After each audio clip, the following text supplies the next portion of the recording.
قرآن کی ہدایت بھول گئے، سنت کی فضیلت بھول گئے۔ قرآن یہی لوگ ہیں جو اصل میں مومن ہیں۔ کا مطلب یہ ہوا کہ اگر ہم قرآن پڑھتے ہیں ہمارے دلوں پر اثر نہیں ہوتا تو ڈر یہ ہے کہ ہمارا ایمان بڑا کمزور ہو گیا ہے۔ اگر پڑھنے کے بعد کچھ حرکت میں ہم آ رہے ہیں کہ نہیں اللہ نے کہا ہے مجھے کرنا ہے، تب قرآن کا اثر ہو رہا ہے۔ اب 1000 بیانات سن لیجئے، 1000 بار قرآن پڑھ لیجئے، اجر تو آپ کو مل جائے گا اس کا، لیکن مقصد پورا نہیں ہوگا۔ تو مقصد پورا کرنے کیا کرنا ہے؟ شریعت بھول گئے، افسوس۔ ہمارے نبی صلی اللہ علیہ وسلم کہتے ہیں، اے ابو جہل غور سے سن، جتنا ناممکن تیرے لیے ہے اس سورج کے گولے میں سے ایک آنچ کا حصہ لے کر آنا، اس سے کئی زیادہ ناممکن ہے کہ محمد رسول اللہ صلی اللہ علیہ وسلم اس اللہ کے کلام کے تبلیغ کو چھوڑ دیں۔ السلام علیکم ورحمۃ اللہ وبرکاتہ۔ انشاءاللہ آج کے اس IREF پر منعقد ہونے والے خواتین کے اجتماع کی میں ناظمہ رہوں گی۔ یہ اجتماع IREF کے خواتین شعبے کی جانب سے منعقد کیا جا رہا ہے اور انشاءاللہ آج کی طرح ہر بار ہفتے کے دن ایسا ہی اجتماع منعقد ہوتا رہے گا۔ IREF کا بنیادی تعارف دینا چاہتی ہوں۔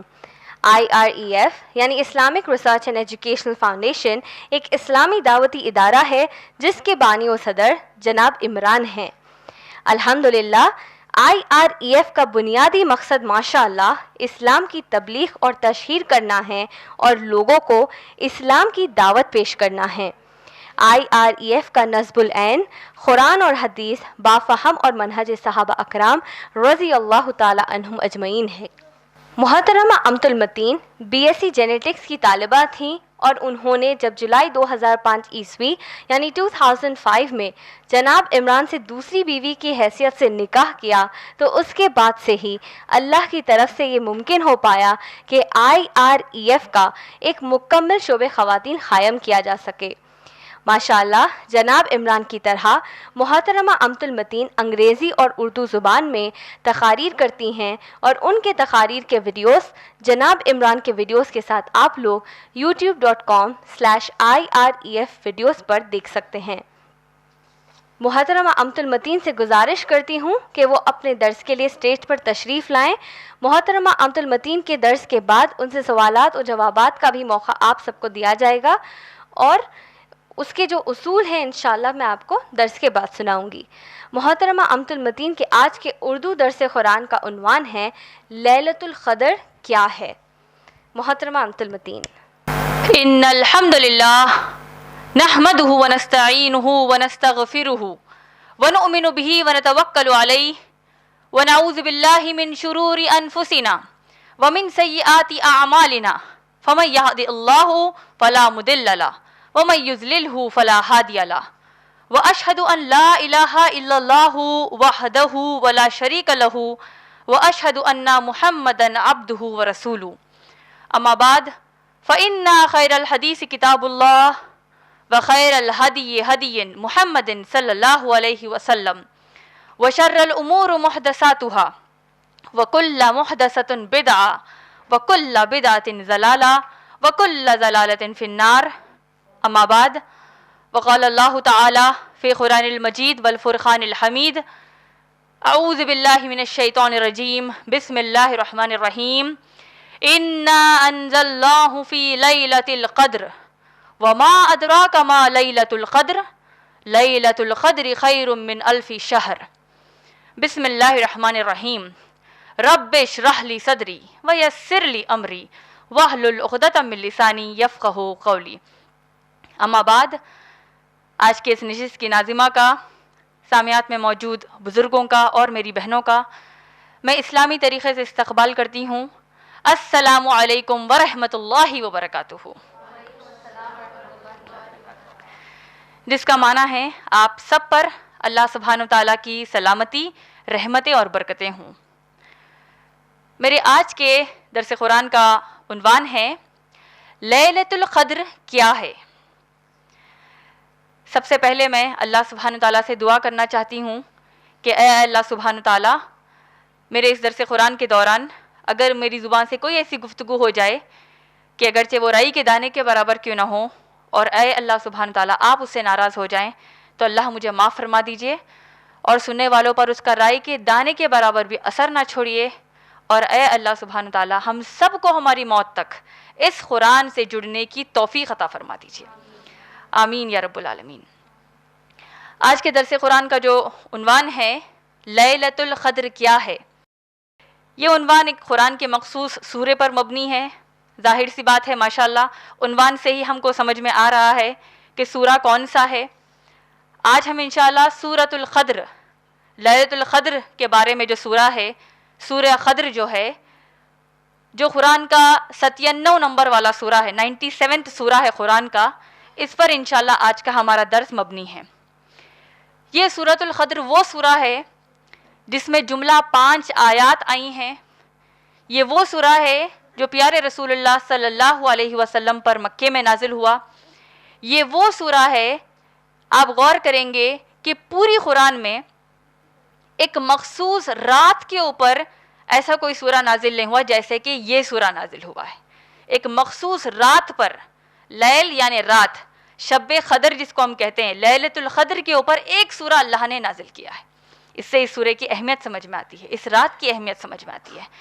تو آئیے انشاءاللہ آج کے درس قرآن میں ہم اور اضافہ اپنے علم میں کرتے ہیں اور لیلۃ القدر کے بارے میں معلومات کرتے ہیں۔ کئی معلومات ایسے ہیں جو ہم کو پہلے سے معلوم ہیں، لیکن ہوتا یہ ہے کہ آپ اور میں معلومات رکھتے ہوئے کئی بار اس کا احساس نہیں ہوتا۔ تو آئیے انشاءاللہ ایک احساس کے ساتھ معلومات رکھتے ہیں تاکہ ہم کو ہماری دنیا اور آخرت میں کام آ جائے۔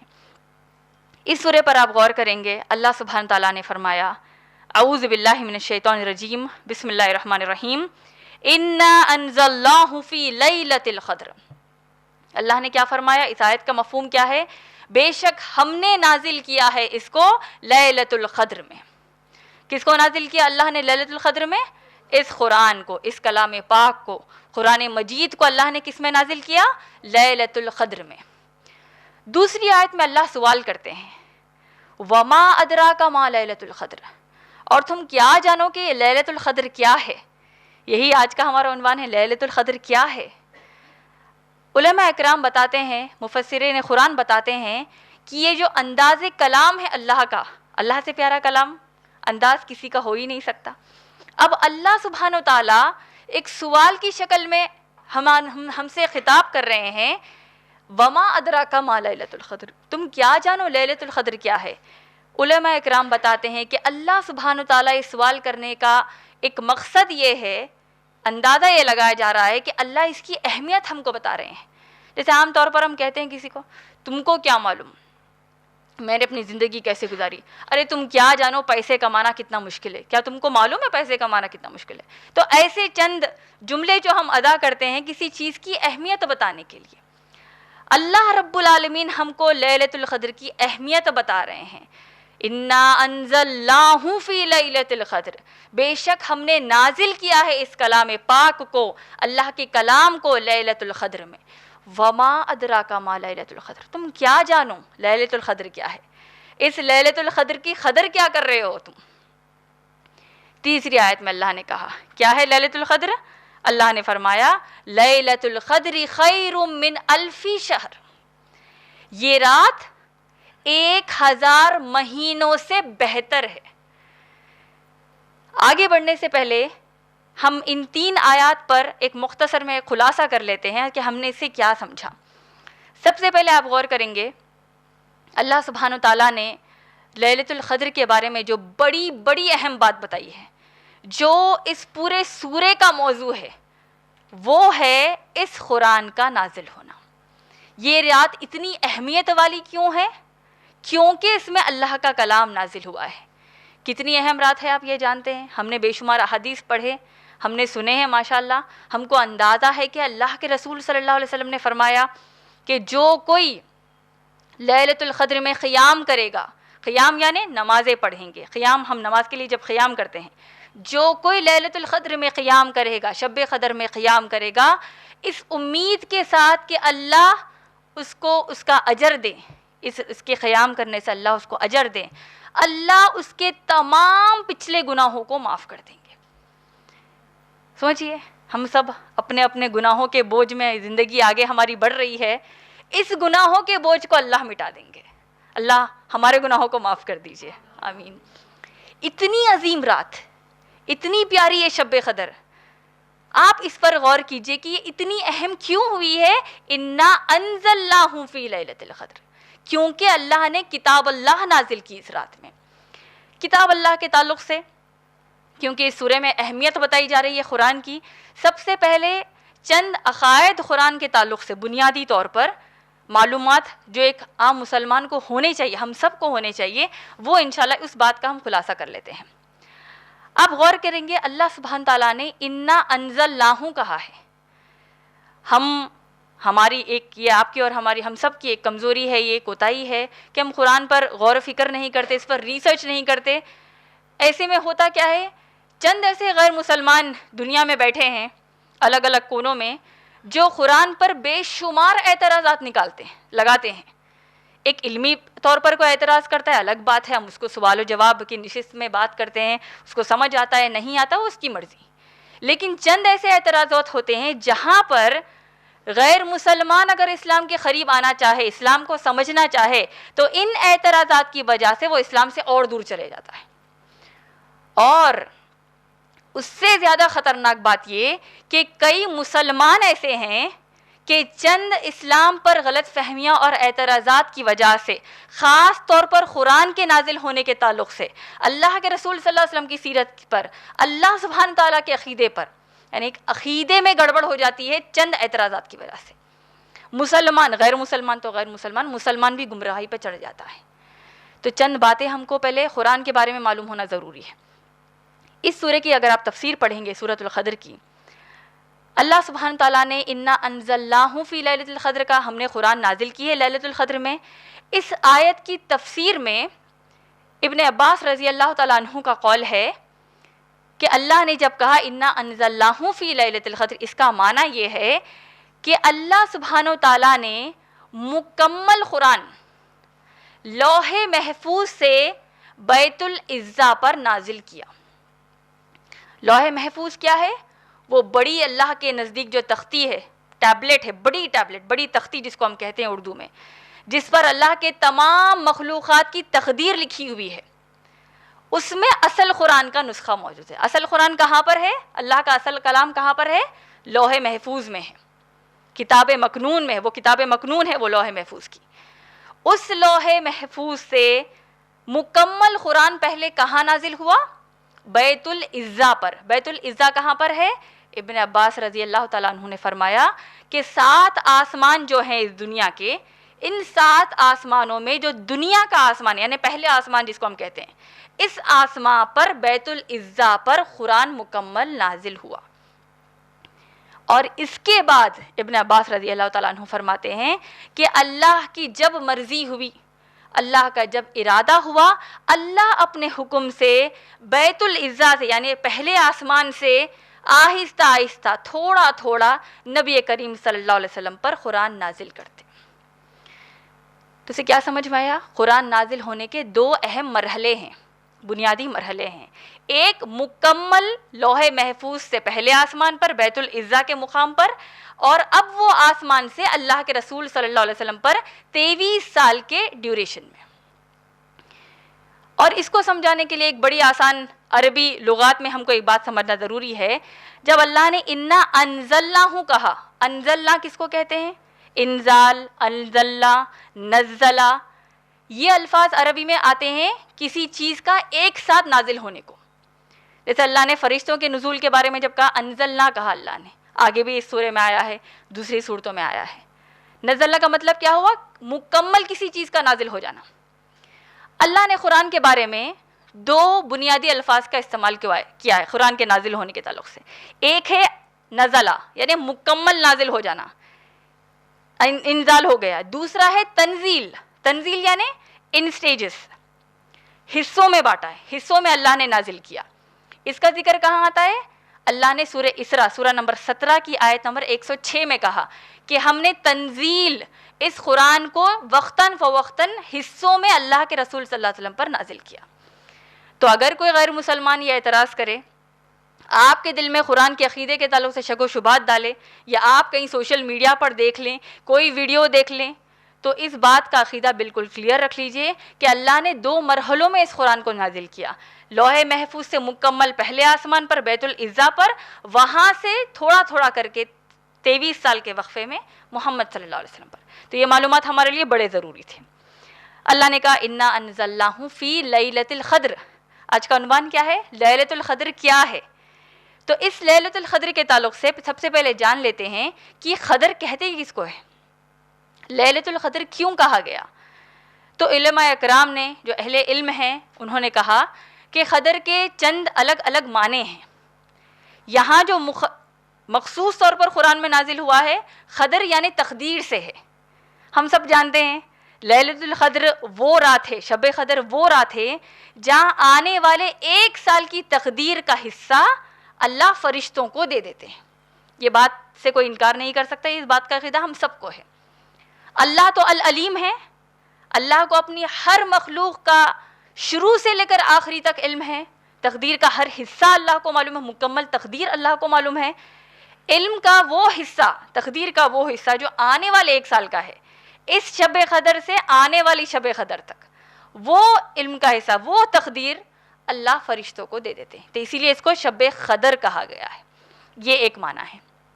دوسرا معنی، اس کو قدر کے معنوں بھی لیا جاتا ہے، یعنی عام طور پر کہتے ہیں بھائی میری قدر کیجئے، ارے آپ میری قدر کیجئے، ماں باپ میں، اولاد میں، یا عام طور پر ہماری گفتگو ہوتی ہے ارے بھائی قدر نہیں ہے آپ لوگوں کو۔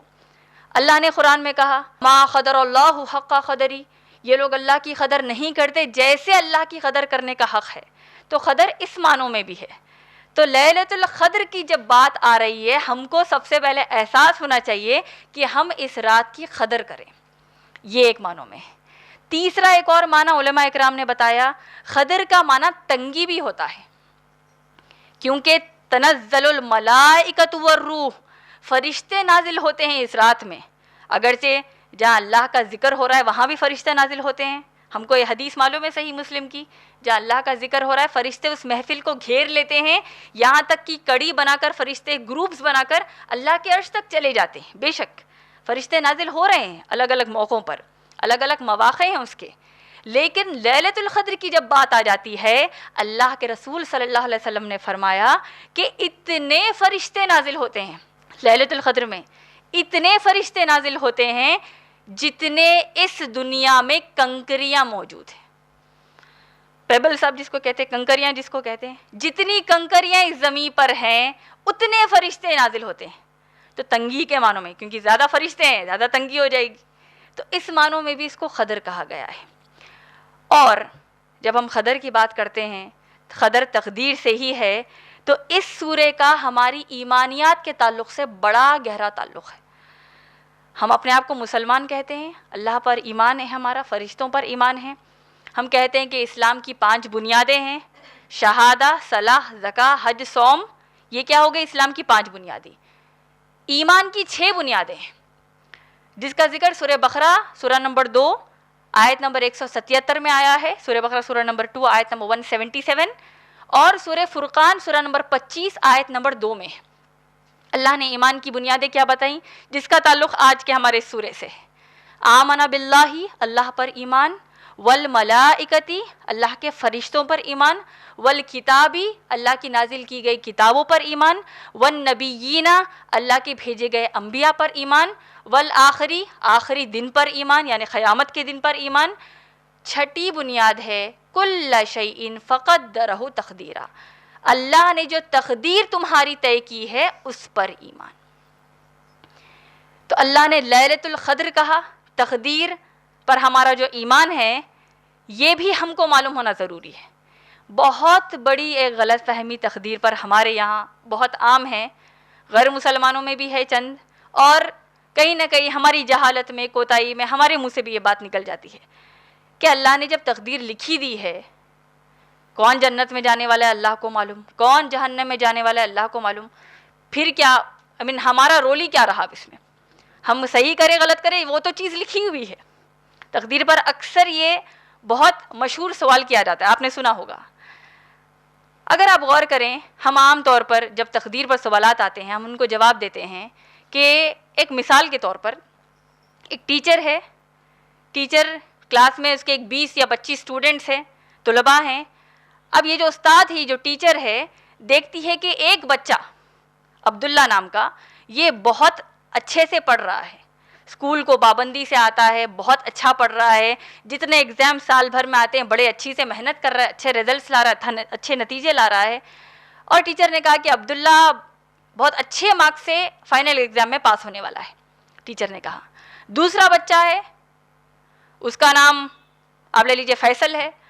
فیصل کے بارے میں ٹیچر نے کہہ دیا کہ یہ بہت زیادہ بالکل بھی پڑھتا نہیں ہے، کلاس میں بدتمیزی کرتا ہے. الگ الگ صفات ٹیچر نے بیان کر دیا اور کہا کہ فیصل تم تو پاس ہونے والے نہیں ہو، تمہارے آثار تو ویسے ہی لگ رہے ہیں. ٹیچر نے کہہ دیا. اب واقعی عبداللہ پاس ہو گیا اور فیصل فیل ہو گیا تو کیا کہیں گے؟ عبداللہ فیصل کے ماں باپ آ کر تھوڑی کہیں گے آپ نے کہا بچہ فیل ہوگا اسی لیے بچہ فیل ہو گیا، ایسا تھوڑی کہیں گے. آثار ٹیچر کو 1 سال لگا معلوم ہونے کہ بچہ صحیح نہیں پڑھ رہا ہے اسی لیے یہ فیل ہو گیا. تقدیر کا یہ جو قدر ہے یہ اصل کہتے ہیں اندازے کو، ازمپشن کو، اسی سے لفظ تقدیر ہے. جب تقدیر کا مسئلہ اللہ کے تعلق سے، تقدیر لکھنے والے کون؟ ہماری طے کرنے والی تقدیر کون؟ اللہ سبحانہ تعالیٰ تقدیر طے کرنے والے ہیں. اللہ جب کسی چیز کا اندازہ کرتے ہیں وہ پرفیکٹ ہوتا ہے، اس میں کوئی کمی نہیں ہوتی، اس میں کوئی غلطی ہو ہی نہیں سکتی. کہ اللہ نے سورۃ طٰہٰ میں کیا کہا کہ موسیٰ علیہ السلام نے اللہ کا تعارف دیا، میرے اللہ وہ ہے جو نہ کبھی غلطی کرتے ہیں، اللہ سے غلطی نہیں ہوتی. اللہ کا اندازہ غلط ہو سکتا ہے؟ تو یعنی ہم میں سے ہر کوئی جو یہاں موجود ہیں، آدم علیہ السلام سے آخری انسان جو اس زمین پر پیدا ہونے والا ہے، اللہ کو معلوم حرکتیں کیا کرنا، تو اسی لیے وہ تقدیر میں لکھ دیا گیا ہے. تو پہلے اس غلط فہمی سے باہر آ جائیے. اور اسلام میں تقدیر پر زیادہ سوالات کرنا، زیادہ شک و شبہات پیدا کرنا یہ اسلام میں جائز نہیں ہے. اس سے ہماری ایمانیات میں گڑبڑ ہو سکتی ہے، عقیدے کی گڑبڑ ہو سکتی ہے. یہ ایک بات بتانا ضروری تھا. آگے دیکھتے ہیں اللہ نے کیا فرمایا. انا انزلناہ فی لیلۃ القدر، اللہ نے اس کتاب کو نازل کیا لیلۃ القدر میں. وما ادراک ما لیلۃ القدر، تم کیا جانو لیلۃ القدر کیا ہے؟ لیلۃ القدر خیر من الف شہر، کتنے مہینوں سے بہتر ہے؟ 1000 مہینوں سے بہتر ہے. کیونکہ اللہ کا کلام نازل ہوا، اللہ نے، دیکھیے فضیلت اللہ کے رسول صلی اللہ علیہ وسلم بتا رہے ہیں، ہم کو واقعی بہت بڑی اہمیت کی چیز ہے، لیکن یہاں اللہ بتا رہے ہیں کہ لیلۃ القدر کتنی فضیلت والی رات ہے. 1000 مہینوں سے بہتر کہا، برابر بھی نہیں کہا اللہ نے. اس کا معنی کیا ہے آپ جانتے ہیں؟ انشاءاللہ جب ہم لیلۃ القدر ہم کو ملے گی اور ہم اس کو اچھے سے استعمال کریں گے، خوب نیکیاں کریں گے، اس کے اندر قرآن سے انشاءاللہ جڑ جائیں گے، اتنی نیکیاں کریں گے کہ اللہ ہماری مغفرت کر دے اس لیلۃ القدر میں. تو اس لیلۃ القدر کی اہمیت کو ایک مثال سے آپ ہم سب کو سمجھانے کے لیے آسانی ہو جائے گی. 1000 مہینوں سے بہتر کا معنی کیا ہوا آپ جانتے ہیں؟ 1000 مہینے مطلب تقریباً 83 سال، 83 ایئرس. ہم کو وہ بھی نہیں معلوم کہ ہم اتنے سال جینے والے ہیں یا نہیں. 83 ایئرس سے بہتر ہے کا مطلب یہ ہوا کہ اگر ہم میں سے کوئی لیلۃ القدر میں ہماری والدہ کو السلام علیکم کہتے ہیں، کتنی نیکی ہے؟ ایک نیکی ہے السلام علیکم، ہماری والدہ کو ہم نے کہا. تو الفی شہر کا معنی یہ ہے 1000 مہینوں سے بہتر، تقریباً 83 ایئر سے بہتر کا معنی یہ ہے کہ کوئی شخص اگر لیلۃ القدر میں السلام علیکم اپنی والدہ کو کہتا ہے تو اس کا اجر یہ ہوگا کہ کوئی شخص 83 ایئرس تقریباً بغیر سانس لیے لگاتار اپنی والدہ کو السلام علیکم کہہ رہا ہے. 24 گھنٹے ایک دن کے، 8 یا 10 گھنٹے نکال لیجیے اپنی نیند کے، ہماری نیند کے، پھر دنیا کی محنت مشقت ہم کر رہے ہیں، دنیا داری میں ہماری پڑھائی ہے، ہماری گھر گرہستی ہے، اس میں ہمارا ٹائم جا رہا ہے. آدھا گھنٹہ پون گھنٹہ نماز کو شاید نکل جائے گا. ہماری آج کی نمازیں اللہ خشوع والی بنا دیجئے انشاءاللہ. تو اتنی ہی ہماری عبادت ہو گئی. تو سوچئے اللہ کتنے رحمان اور رحیم ہیں، یہ سورے کو اللہ نے نازل کیا اللہ نے تاکہ ہم مسلمان جو ہم گنہگار مسلمان ہیں، اللہ ہماری اپنی رحمت ہم کو اس سورے میں بتا رہے ہیں کہ ٹھیک ہے اتنے گناہ تم نے کر لی، اللہ سے معافی مانگ لو، اس رات میں اللہ کی عبادت کر لو، اللہ تمہارے پچھلے تمام گناہوں کو معاف کر دیں گے۔ اس لیلۃ القدر، اچھا یہ لیلۃ القدر ہے کب وہ ہم کو معلوم ہے؟ اللہ کے رسول صلی اللہ علیہ وسلم کو بتا دیا گیا تھا کہ لیلۃ القدر کب ہے۔ جانتے ہیں ہم واقعہ کیا ہے؟ جب اللہ کے رسول صلی اللہ علیہ وسلم یہ تاریخ کہ لیلۃ القدر کب ہے یہ علم لے کر صحابہ کے پاس آنے والے تھے، دیکھا کہ راستے میں دو مسلمان آپس میں صرف بحث کر رہے ہیں، لڑائی جھگڑا بھی نہیں، صرف تھوڑی بحث کر رہے ہیں۔ اللہ کے رسول صلی اللہ علیہ وسلم نے فرمایا کیونکہ اللہ کو وہ چیز پسند نہیں ہے کہ دو مسلمان بحث کر رہے ہیں، اللہ نے مجھے لیلۃ القدر کی تاریخ بھلا دی، لیکن پھر بھی اللہ نے اجر سے محروم نہیں کیا۔ اللہ کے رسول صلی اللہ علیہ وسلم نے فرمایا کہ لہٰذا اب تمہارے لیے یہ ضروری ہے کہ تم لوگ رمضان کے آخری 10 دن میں، آخری 10 راتوں میں اس رات کو ڈھونڈو، تاخ راتوں میں اس کو ڈھونڈو، 21ویں، 23ویں، 25ویں، 27ویں اور 29ویں، 5 راتیں ہیں۔ ہماری زندگی اتنی نکل چکی ہے تو اللہ ہم کو اللہ اپنے کرم سے وہ موقع دے دے کہ ہم ان 5 راتوں میں لیلۃ القدر کو ڈھونڈ لیں۔ کیوں آپ جانتے ہیں؟ اللہ کے رسول صلی اللہ علیہ وسلم نے مسند احمد کی روایت ہے، حدیث بیان کی، اللہ کے رسول صلی اللہ علیہ وسلم فرماتے ہیں اے لوگو رمضان تمہارے قریب آنے والا ہے۔ اب ہم رمضان کے قریب جا رہے ہیں، سوچیے اللہ کے رسول صلی اللہ علیہ وسلم نے کیا فرمایا، رمضان آنے والا ہے، رحمتوں برکتوں کا مہینہ آنے والا ہے، وہ مہینہ جس میں جنت کے دروازے کھول دیے جاتے ہیں، وہ مہینہ جس میں جہنم کے دروازے بند کر دیے جاتے ہیں، شیاطین کو قید کر دیا جاتا ہے۔ آگے اللہ کے رسول صلی اللہ علیہ وسلم فرماتے ہیں فیہ لیلۃ خیر من الف شہر، اس رمضان میں ایک ایسی رات ہے جو 1000 مہینوں سے بہتر ہے۔ آگے اللہ کے رسول صلی اللہ علیہ وسلم نے فرمایا من خیرھا حرما فقد خیرھا فقد حرما، جو کوئی اس رات سے محروم ہو گیا وہ بڑا محروم ہو گیا۔ یعنی اتنا بڑا سودا، اتنا پیارا بزنس، اتنی بڑی اپورچونٹی اللہ دے رہے ہیں، اتنا پیارا موقع دے رہے ہیں، اس کو اگر تم نے کھو دیا تو تم نے بہت بڑی چیز کھو دی۔ تو یہ لیلۃ القدر کی بڑی فضیلت ہم کو قرآن اور سیرت النبی صلی اللہ علیہ وسلم میں ملتی ہے۔ آگے اللہ نے کیا فرمایا اس سورے میں؟ آیت نمبر 3 تک ہم نے ابھی بات کی۔ آیت نمبر 4 میں اللہ نے کہا تنزل الملائکۃ والروح فیہا بإذن ربہم من کل امر، اس رات میں اللہ کے ملائکہ، اللہ کے فرشتے نازل ہوتے ہیں، روح یعنی جبرائیل علیہ السلام نازل ہوتے ہیں، کہ کس بات سے، کس چیز کے ساتھ؟ ربہم من کل امر، اللہ کے حکم کے ساتھ نازل ہوتے ہیں۔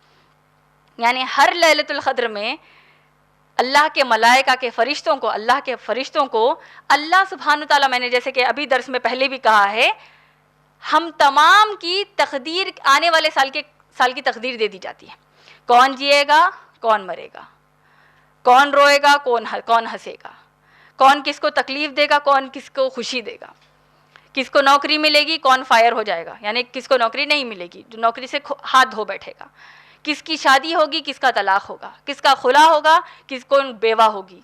اللہ لوح محفوظ سے فرشتوں کو وہ علم دیتے ہیں، لوح محفوظ میں تو تقدیر لکھ دی گئی ہے، اللہ لوح محفوظ سے تقدیر کا یہ 1 سال کا حصہ فرشتوں کو دے دیتے ہیں۔ اب سوال یہ آتا ہے، ہمارے یہاں دعاؤں کی جب اہمیت بتائی جاتی ہے، ہم کہتے ہیں کہ دیکھیے بھائی دعائیں کریے میری بہن، دعاؤں سے تو تقدیر بدلتی ہے۔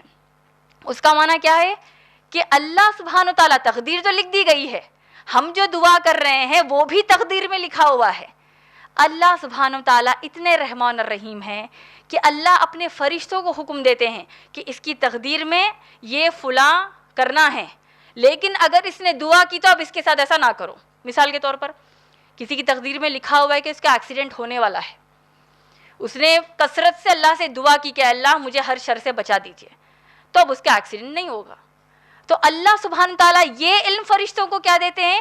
اللہ کو معلوم ہے بندہ دعا کرے گا کہ نہیں، فرشتوں کو تو نہیں معلوم، فرشتوں کو تو صرف علم دے دیا گیا ہے کہ کیا کرنا ہے ہمارے ساتھ، فرشتوں کو دل کی حالت تھوڑی معلوم ہے، فرشتوں کو بتا دیا گیا یہ دعا کرے گا تو اس کا ایکسیڈنٹ ہونے سے روک دو، یہ دعا کرے گی تو اس کے گھر کے جھگڑوں کو روک دو، یہ دعا کرے گی تو اس کے لیے دین کا کام آسان کر دو۔ تو یہ دعاؤں کی اہمیت کا تقدیر کے ساتھ تعلق ہے۔ تو اللہ نے کیا کہا؟ اس رات میں فرشتے نازل ہوتے ہیں، روح القدوس جبرائیل علیہ السلام نازل ہوتے ہیں۔ آخری آیت میں اللہ نے کہا سلام ہی حتی مطلع الفجر، فجر کی طلوع تک یہ رات بڑی سلامتی والی ہے۔ تفسیر ابن کثیر میں آتا ہے سلامتی والی ہے یہ رات، اس کا معنی یہ ہے کہ کوئی شیطانی حرکت، کوئی شیاطین کی حرکتیں اس رات میں نہیں ہو سکتی، شیطان کا کوئی عمل دخل اس رات میں بالکل نہیں ہو سکتا۔ تو اس سورے پر اگر آپ غور کریں گے میری بہنوں، جیسے کہ میں نے پہلے بھی بتایا، اس سورے میں اللہ اہمیت کس چیز کی بتا رہے ہیں؟ اس قرآن کی۔ آپ غور کیجئے، جو کوئی اس قرآن سے جڑ گیا اللہ نے اس کی اہمیت بڑھا دی۔ اللہ نے قرآن میں سورہ بقرہ سورہ نمبر 2 آیت نمبر 185 میں 185 میں اللہ نے کیا کہا؟ شہر رمضان الذی انزل فیہ القرآن، ہم نے قرآن رمضان کے مہینے میں نازل کی، ہدی للناس تاکہ ہدایت بنے انسانوں کے لیے، وبینات من الہدی والفرقان، اور یہ اس میں کھلی نشانیاں ہیں اور صحیح اور غلط میں فرق کرنے والی چیز ہے۔ 12 مہینے ہیں، قرآن نازل ہونے سے پہلے بھی اس مہینے کو رمضان ہی بلایا گیا، اہمیت اتنی کیوں بڑھ گئی؟ اس قرآن سے۔ جس رات اللہ نے قرآن نازل کی، اللہ نے اس کو لیلۃ القدر کہا ہے، سورہ نازل کیا اس کے تعلق سے، 1000 مہینے سے بہتر بتایا ہے، اس رات میں عبادت کر لو اللہ کی رضا کے لیے، پچھلے تمام گناہ اللہ معاف کر دیں گے، اہمیت بڑھا دی۔ کیوں؟ قرآن نازل ہوئی۔ ہم سب کی جان سے پیارے رسول اللہ صلی اللہ علیہ وسلم جو الامین الصادق عزت والے تھے، اللہ کا کلام نازل ہوا، اللہ نے رسول اللہ صلی اللہ علیہ وسلم بنا دیا، رسول اللہ کا بنا دیا اس کلام کے نازل ہونے سے۔ صحابہ صحابیات ہیں، جو عمر عثمان پہلے تھے، اب عمر رضی اللہ تعالیٰ عنہ، عثمان رضی اللہ تعالیٰ عنہ ہو گئے، جو پہلے عائشہ تھی اب عائشہ رضی اللہ تعالیٰ عنہ ہو گئی۔ کیوں؟ قرآن نازل ہوا، سب سے پہلے قرآن کی اطاعت کرنے والے بن گئے، سمعنا و اطعنا کہنے والے بن گئے، عظمت اتنی بڑھ گئی۔ اس کا معنی کیا ہوا میری بہنوں؟ یہ اپورچونٹی ہم سب کے لیے ابھی کھلی ہے، یہ موقع ہم سب کے لیے کھلا ہے۔ اللہ نے سورہ مجادلہ سورہ نمبر 58 میں اللہ نے آیت نمبر 11 میں کہا، 58 میں اللہ نے کہا کہ جو علم حاصل کرتا ہے اللہ اس کے درجات کو بلند کر دیتے ہیں۔ اقرأ باسم ربک الذی خلق، علم اس قرآن سے اللہ نے حاصل کرنے کے لیے کہا ہے سب سے پہلے، تو جو اس قرآن سے جڑ جائے گا اللہ اس کے درجات کو بلند کر دیں گے۔ تو آج ہم غور کریں گے، رمضان جب آتا ہے، لیلۃ القدر رمضان میں ہے، قرآن کی اہمیت اکثر ہم رمضان میں سنتے ہیں، یہ الگ بات ہے 11 مہینوں میں نہیں سنتے، بس رمضان میں زیادہ سن لیتے ہیں۔ 11 مہینوں میں ہم کو ہماری زندگی کی مصروفیات ہوتی ہیں، رمضان میں تھوڑا سا جذبہ آ جاتا ہے۔ لیکن سوچئے کہ اس قرآن کو جب اللہ نے اتنی اہمیت والی کتاب بتائی ہے، ہم کتنی اس کی تلاوت کرتے ہیں؟ اپنا جائزہ لیجئے، میں اپنا لیتی ہوں، آپ لوگ اپنا لیجئے، کتنا ہم نے اس کو یاد کیا، کتنے ہم نے اس کی تلاوت کی۔ اور ہاں، جب ہم قرآن کی تلاوت کی بات کرتے ہیں، تلاوت کو پہلے جتنی اہمیت دیتے تھے اب انشاءاللہ بڑھ کر اہمیت دیں گے جب میں آپ کو قرآن کی 2 آیات سنوں گی۔ اللہ سبحانہ تعالیٰ سورہ فاطر سورہ نمبر 35 میں 35 میں آیت نمبر 29 اور 30 میں اللہ نے فرمایا، اور یہ جو 2 آیتیں ہیں علماء اکرام نے اس کو آیت القرہ کہا ہے۔ آیت القرہ یعنی وہ آیات جس میں اللہ کی کتاب کو پڑھنے والوں کے لیے اللہ نے خوشخبری سنائی ہے۔ تو یہ خوشخبری سن لیں گے تو ہم سب پابندی سے اس قرآن سے جڑ جائیں گے انشاءاللہ۔ اللہ نے کیا فرمایا آپ جانتے ہیں؟ اللہ نے فرمایا ان الذین یتلون کتاب اللہ، جو کوئی میرے بندوں میں سے، اللہ نے فرمایا، اس کتاب کی تلاوت کریں گے، صلاح قائم کریں گے، اور جو کچھ اللہ نے دیا ہے کھلے طور پر یعنی دکھا کر، یا چھپے طور پر یعنی چھپا کر صدقہ کریں گے۔ کیا کہا اللہ نے؟ 3 اعمال کا ہے، جو قرآن کی تلاوت کریں گے، نماز قائم کریں گے، چھپا کر یا کھلے طور پر یعنی سیکریٹلی یا پبلکلی آپ صدقہ دیں گے. 3 اعمال اللہ نے بتائے ہیں. اللہ نے فرمایا یہ وہ لوگ ہیں جنہوں نے ایسا سودا کیا ہے جس میں کوئی نقصان نہیں ہے, اور یہ وہ لوگ ہیں جو اجر اپنے اللہ کے پاس سے لیں گے. سوچیے اگر کوئی بزنس مین, کوئی کمپنی, کوئی بھی بڑی کمپنی آپ سے کہے کہ آپ ایسا انویسٹ کر دو آپ کو بالکل نقصان نہیں ہوگا, بڑا انویسٹمنٹ آپ نے کیا. ہم کرتے ہیں اکثر الگ الگ موقعوں پر تاکہ ہمارے پاس مال بڑھے, ہم کوشش کر لیتے ہیں کہ پیسہ بڑھنے کے لیے الگ الگ جگہوں پر انویسٹ کر دیں. تو اللہ سبحانہ و تعالیٰ انویسٹمنٹ کی بات کر رہے ہیں. جو یہ 3 اعمال میں اپنے آپ کو انویسٹ کر دے گا, تلاوت قرآن, صلاح قائم کرنا اور خوب صدقہ کرنا, اللہ کہتے اس نے ایسا بزنس کیا, ایسا سودا کیا جس میں کوئی نقصان نہیں ہے. جب اللہ نے کہتے تو کوئی نقصان ہو سکتا ہے؟ فائدہ ہی فائدہ ہے. سوال یہ آتا ہے تلاوت کا معنی کیا ہے؟ ہم اس قرآن کی تلاوت کرتے ہیں, ہم نے کی اس قرآن کی تلاوت, ہم نے کی کہ نہیں؟ کئی بار ہم نے اس قرآن کی تلاوت کی, لیکن سوچئے تلاوت کا معنی ہم نے نہیں سمجھا. تلاوت کا معنی ہے اس قرآن کو پڑھنا, اس قرآن کو سیکھنے کی کوشش کرنا, اس قرآن پر عمل کرنے کی کوشش کرنا. اس کو, ان باتوں کو اگر ہم اکٹھا کریں گے تو اس کا معنی تلاوت ہے. کیا مطلب؟ قرآن پڑھنے کا جذبہ ہو, اس کو سیکھنے کا شوق ہو, عمل کرنے کی طاقت رکھنے کے ساتھ اس میں کوشش کریں. ہم یہ تمام چیزیں ایک ساتھ آتی ہیں تب تلاوت کا حق ادا ہوا کہا جاتا ہے. آپ سوچئے اللہ کے نبی صلی اللہ علیہ وسلم قرآن کی تلاوت کرتے تھے, تو آج ہم جس طرح تلاوت کر رہے ہیں اور اس پر عمل نہیں کر رہے, کیا یہ اسلام ہے؟ نہیں. تلاوت کا معنی ہے پڑھنے کے ساتھ عمل کرنا ہے, دوسروں کو عمل کرنے کی دعوت دینا ہے. اس کا معنی تلاوت ہے انشاءاللہ. آپ غور کیجئے, جب ہم قرآن سنتے ہیں, قرآن عربی زبان میں جو تلاوت ہے وہ سنتے ہیں یا اس کا مفہوم سنتے ہیں, کئی ایسے لوگ ہیں جن کے آنکھ بھر آتے ہیں, کئی ایسے ہیں جن کے دل تھوڑے سے اللہ کی طرف راغب ہو جاتے ہیں, بڑے سکون محسوس کرتے ہیں, کئی ایسے ہیں جو خوف میں آ جاتے ہیں اللہ کے, کئی ایسے ہیں جن کو کوئی اثر نہیں ہوتا. کیوں ایسا ہوتا ہے؟ اللہ نے قرآن میں فرمایا, سورہ انفال کی آیت نمبر 2, اللہ نے فرمایا بے شک وہ لوگ مومن جو ہوتے ہیں, اذا ذکر اللہ, جب اللہ کا ذکر آ جاتا ہے, اذا ذکر اللہ, بے شک مومن وہ ہیں کہ جب اللہ کی کتاب کا ذکر آ جاتا ہے, اللہ کا ذکر آ جاتا ہے, وجلت قلوبہم, ان کے دل اللہ کے خوف سے, اللہ کا خوف ان کے دلوں میں آ جاتا ہے. جب اللہ کا کلام سنتے ہیں تو اللہ کا خوف دلوں میں آ جاتا ہے, وجلت قلوبہم, اور جب اللہ کی آیات کی تلاوت کرتے ہیں, تلاوت سنتے ہیں, زادتہم ایمانا, ان کے ایمان میں اضافہ ہو جاتا ہے. وَعَلَىٰ رَبِّهِمْ يَتَوَكَّلُونَ, اور یہ لوگ وہ ہیں جو اللہ پر توکل رکھتے ہیں. آگے اللہ نے فرمایا یہی لوگ ہیں جو اصل میں مومن ہیں. کا مطلب یہ ہوا کہ اگر ہم قرآن پڑھتے ہیں ہمارے دلوں پر اثر نہیں ہوتا تو ڈر یہ ہے کہ ہمارا ایمان بڑا کمزور ہو گیا ہے. اگر پڑھنے کے بعد کچھ حرکت میں ہم آ رہے ہیں کہ نہیں اللہ نے کہا ہے مجھے کرنا ہے, تب قرآن کا اثر ہو رہا ہے. اب 1000 بیانات سن لیجئے, 1000 بار قرآن پڑھ لیجئے, اجر تو آپ کو مل جائے گا اس کا, لیکن مقصد پورا نہیں ہوگا. تو مقصد پورا کرنے کیا کرنا چاہیے بہن, کیا کرنا چاہیے بہنوں؟ خوب اللہ سے پہلے دعائیں کیجئے کہ اللہ ہم کو قرآن سے جڑا دیجئے, جس طرح رسول اللہ صلی اللہ علیہ وسلم اور صحابہ ہماری امہات المومنین کو جڑا دیا تھا. آپ لوگ غور کیجئے, جب ہمارے یہاں کوئی شادی یا بیاہ کا مسئلہ آ جاتا ہے, ہمارے خاندان میں کسی کی شادی فکس ہو رہی ہے, رشتہ فکس, 1 مہینے 2 مہینے 6 مہینے کا وقت ہے بھی نکاح کو, تو ہماری تیاری ظاہر سے باتیں شروع ہو جاتی ہے. بھائی ایک بڑا ایونٹ ہے ہماری لائف کا, بیٹی کی شادی ہے, خود کی شادی ہے, بھائی کی شادی ہے, کسی کی بھی شادی ہمارے گھر میں ہو, ہم بڑی خوشی محسوس کرتے ہیں اور تیاریاں کرتے ہیں.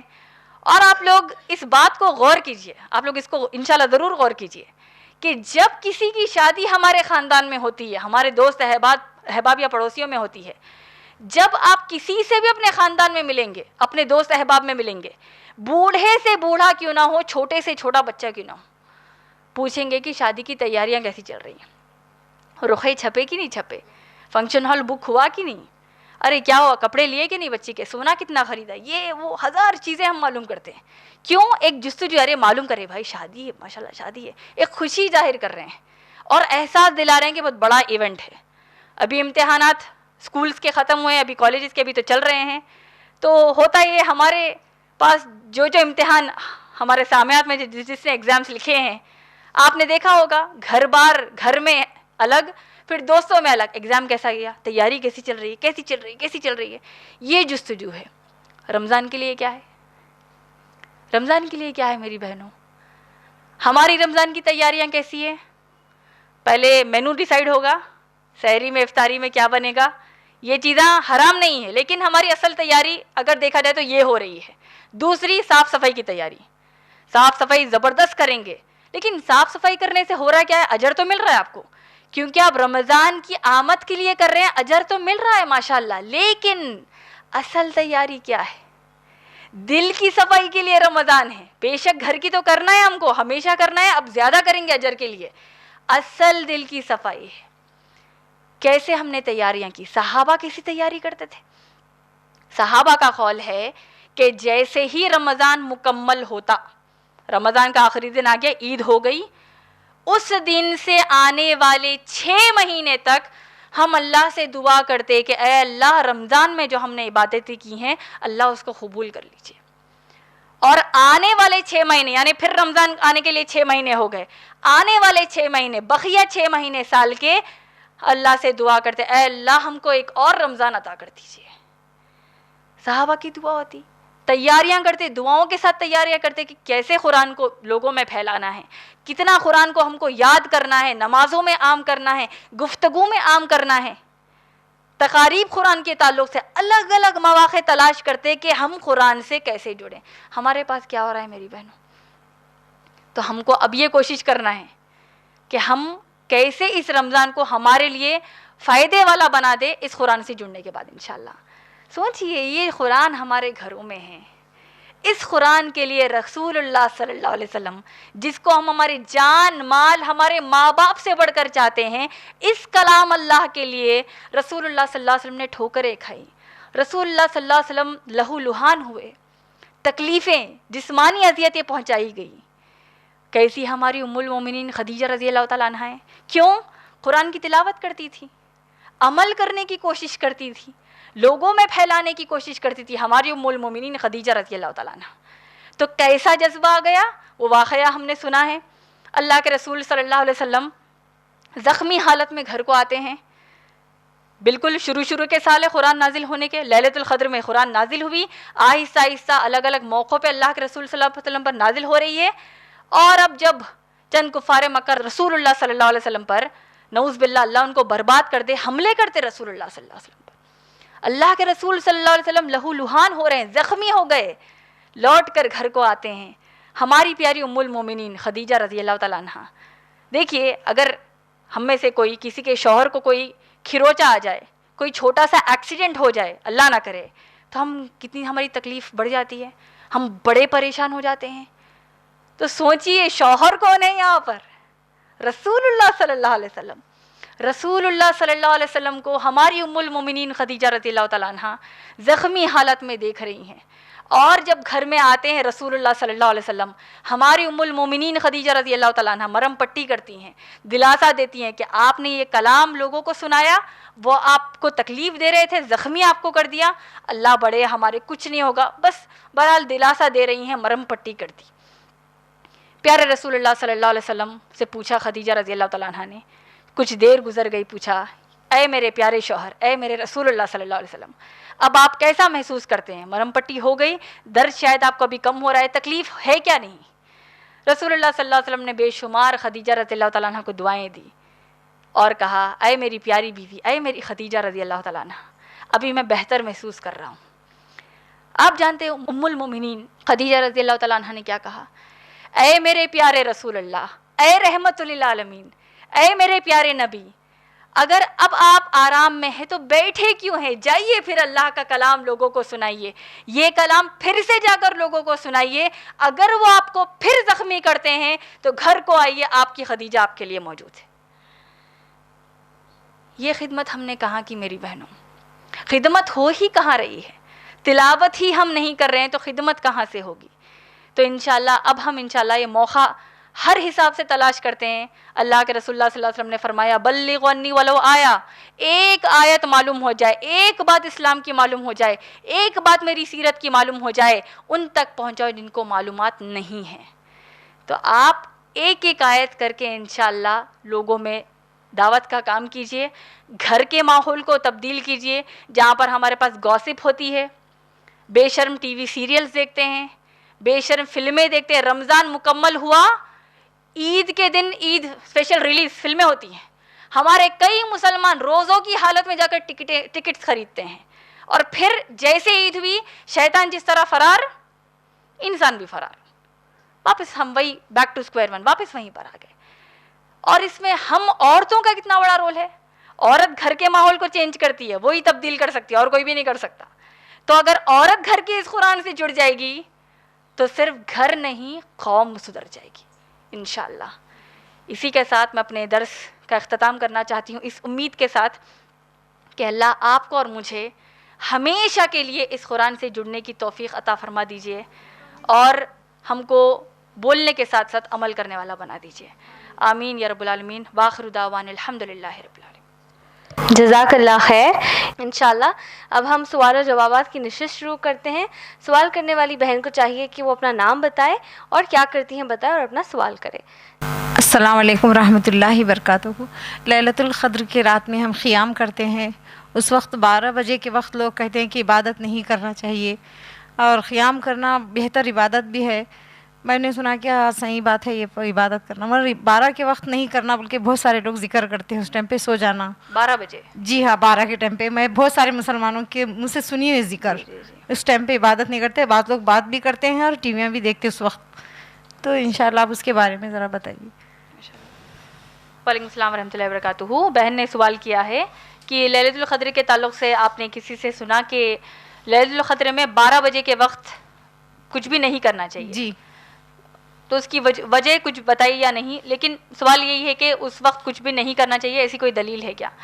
بہن تھوڑا اگر ہم ایک تھوڑا سا منطقی اعتبار سے پوچھیں گے، اگر جس نے بھی آپ کو یہ کہا آپ ان سے پوچھیے، یہ 12، 1، 2 بجے یہ ٹائم سیٹ بہت بعد میں ہوا ہے. رسول اللہ صلی اللہ علیہ وسلم کے وقت یہ ٹائم کی گنتی ایسی نہیں تھی. سب سے پہلی چیز تو 12 بجے کہنا خود ہی غلط ہو جائے گا، کیونکہ حدیث میں تو آپ کو نہیں آئے گا کہ 12 بجے یا 1 بجے 2 بجے، بعد کی بات ہے. رات کے 3 حصے یا جو آخری جو تیسرا حصہ ہے رات کا، اس کو تہجد کا ہم نے کہا.